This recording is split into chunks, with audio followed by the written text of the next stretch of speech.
I used a Ouija board and almost died. A few months ago, I was at a garage sale and I saw an ancient looking Ouija board. It was the perfect piece for my antique collection, and it was unlike any Ouija board I had ever seen before. It was carved with what looked like a dark red cedar wood. It was a family heirloom that he had to let go of because of disturbing occurrences, which I laughed at thinking it was just a sales pitch. Sometimes I wish I listened to that warning. I invited my best friend Mia over and headed into my living room. We lit the room with candles and made sure that we were in the right mindset. We were asking it the usual questions. Does the guy I like me? Will I be successful in my career? What year will I be married? And that sort of thing. At first it was all fun and games. We were giggling and second guessing each other like, no, you're moving it. No, you're moving it. But then the planchette jerked and it started to spell something out. We followed the letters on the board. LiberaTeme. We froze. Then all of the candles went out. Part 2 is already up. I used a Ouija board and almost died. Part 2, if you missed part 1, go back and watch that. The last thing I told you is all of the candles blew out. The days following the session were unnerving. I started hearing whispering when I was home alone and seeing shadow figures out of the corner of my eyes. My home felt like it had been invaded. And then one night I heard a weird tune. It was a sound I had never heard in my home before. I followed the tune to find the source of the music. It was coming from my room. When I opened the door, there was a music box sitting on my bed, one I had never seen before. Then I had a vision. I was in the same room, but I was surrounded by children dressed in old clothing. They were playing with the same Ouija board, and an ominous figure was standing in the corner. When I came back to reality, I was terrified, and I started researching the board's origins. That rabbit hole led me to the story of the Worthington family. Let me know if you guys want to know the story of the Worthington family.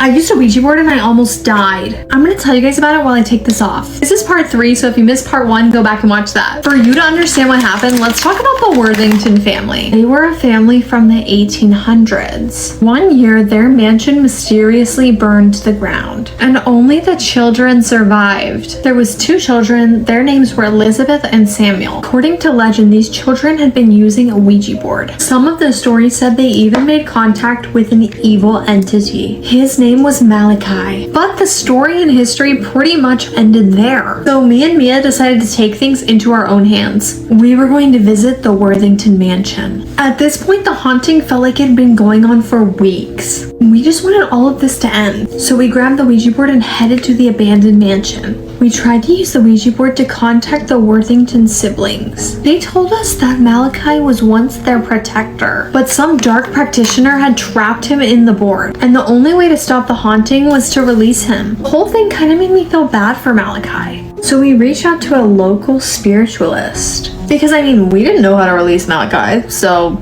we were trying to figure out someone who did. And if you thought it ends here, you're wrong.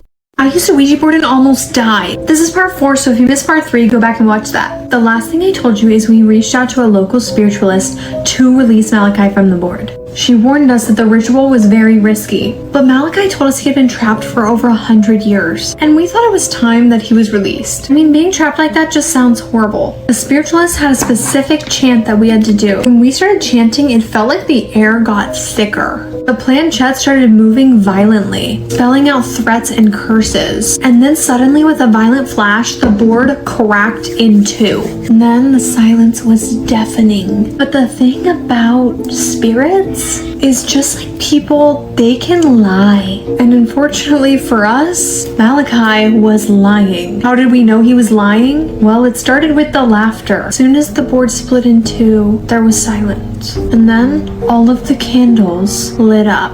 And that's when we heard him laughing at us. Instead of liberating a tormented spirit, we had freed something evil. A girl was sitting on a subway late at night when she noticed the woman sitting across from her was staring at her intently. The woman was sitting between 2 old men. The girl kept looking away, but the woman wouldn't break eye contact with her. The stare was beginning to freak the girl out. At the next stop, a new passenger got on, and it was a tall man wearing a trench coat. He then sat down next to the girl, and the woman paid no attention to the man in the trench coat. And she just kept looking at the girl, who was getting more and more creeped out as time went on. The 2 men didn't even glance in her direction. She pretended not to notice, but every time she glanced at the strange woman, the stare continued. When the train was pulling into the next stop, the man in the trench coat got up to leave, but suddenly he grabbed the girl's arm tightly, and as the doors opened, he dragged her off the train. The doors shut and the subway pulled off, leaving the girl alone with the man in the trench coat. She started screaming out loud, begging for help, but the man in the trench coat then said, "Calm down, I just saved your life. I didn't mean to scare you, but I had to get you off that train." The woman sitting opposite of you was dead, and the two men beside her were holding up her body. This is why you should be careful who you talk to online. When I was 15 and getting into my junior year, I created a Twitter account. I didn't tell anyone my username, including my family or friends. I also didn't upload any pictures or specify my exact location, and I put a different city than where I lived. I had around 30 followers and I didn't follow many people. One evening in October, someone sent me a weird direct message. They had 200 followers and the message read, "Hi, I'm Robin, I just turned 17. I wanted to know if you lived in the city because I'm moving there and I'm going to that high school soon. I'd like to make some new friends." I immediately thought something was wrong because nowhere in my profile did I list my actual town, but I remembered a tweet I made a few weeks ago about buses in which I mentioned my city. I was bored and he was polite, so we started talking. The discussion was mainly about high school teachers and cafeteria food. As it got later in the night, he started asking more personal questions like if I lived far from the school or if I was ever home alone. I never answered these questions because it was too shady for me. The next day we talked again and started bonding. We had a 2-week vacation in October, and at the end of it is when he finally told me that he would be attending my high school. I was so excited to finally meet him. Part 2 of why you should be careful who you talk to online. He asked to pick a place to meet during the morning break on our first day back to school after break. I was so happy to meet him and told him to join me in the hall. However, when he realized people would be around, he said he'd rather meet me in an isolated place because he might not recognize me in a crowd. It was a good enough excuse for me, and I told him to meet me in the 3rd floor bathroom because we weren't allowed to stay there during breaks and no one would disturb us. In my head, it seemed a little creepy, but since we were in school, I was confident that nothing bad could happen. I dressed up and made myself really pretty and counted down the minutes till we met. When he arrived, it was him. He wasn't a catfish, but he looked a little older than 17. We talked and got along so well, and at the end of it, he asked me to go to lunch with him. I refused because I didn't have money and wouldn't let anyone pay for me. He seemed disappointed but offered to walk me home after class. I told him I have to take the bus, but he could walk me there. This became a routine for another 2 months. One day, I complained about how lonely I'd be at home as everyone in my family was going to be out that day. I know it was reckless, but I thought I could trust him by this point. That evening, he walked me to the bus stop. I waved goodbye and put my headphones in. Little did I know that my life was in danger. Part 3 of why you should be careful who you talk to online. When I got off, I had a weird gut feeling that someone was watching me. Since it was December, it was already dark by the time that I had gotten off the bus. I paused my music but kept my earphones in not to draw suspicion. It was silent, and that's when I heard footsteps behind me. I knew someone was following me. As quietly as possible, I reached for my keys in my pocket. As soon as I pulled them out, I ran. It was the best and fastest sprint of my life. I somehow managed to open and close the door before he could reach me. I deactivated the alarm and looked through the glass panel on the door. It wasn't a peephole but a whole window, so if someone wanted to see inside the house, they could. Standing there looking at me with the creepiest face was Rob. He followed me home, probably with a car, and I was paralyzed. We stared at each other for a minute before I ran to the kitchen to grab a knife. When I got back to the door, he was still there and started banging. I feared the glass would break, but it didn't. After 5 minutes, he stopped and went around the house banging on every shutter until he came back to the door. He looked angry, but my neighbor's car pulled in and he ran off, probably thinking it was my family. After this, he harassed me online, which finally made me delete my Twitter. No one even knew or heard of him, which is probably why he looked older. I never heard of him again, but I still wonder what could have happened that night. Here's a story time of how me and my sisters almost got kidnapped. So my mom and her boyfriend were just gonna go out and have a night to themselves, and I was home watching my 2 little sisters. At the time, I was 13, my 2 little sisters were 9 and 6. So around 6 p.m., my mom and her boyfriend leave. Me and my sisters just sit down and watch a movie, and then I get up to make them dinner. I get paranoid really easily, and while I was making them dinner, I look out the kitchen window, and I thought I seen somebody in the backyard. I text my mom, and she gets on the cameras that are outside, and she said nobody was out there. I continue making them dinner, we sit down and eat, and then we start watching another movie. Then we start hearing knocking. It wasn't coming from any of the doors, it was coming from the side of the house. I didn't want to bother my mom on her one night out, so I just took the kids and we went upstairs and watched a movie in my room.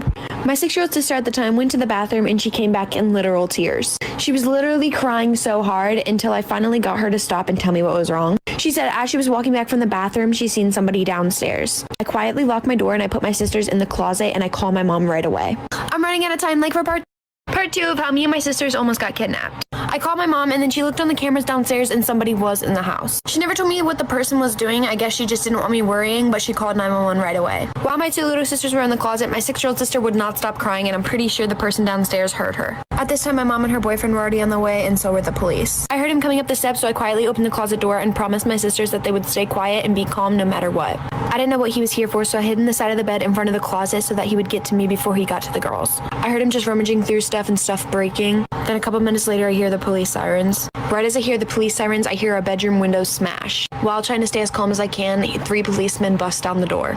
They grab me and my sisters and take us outside. About 5 minutes after they take us outside and put us in the back of their car, my mom and her boyfriend shows up. About 20 minutes later, after he was caught, they did notify us that he was wanted for murder of 2 younger girls and 1 adult male.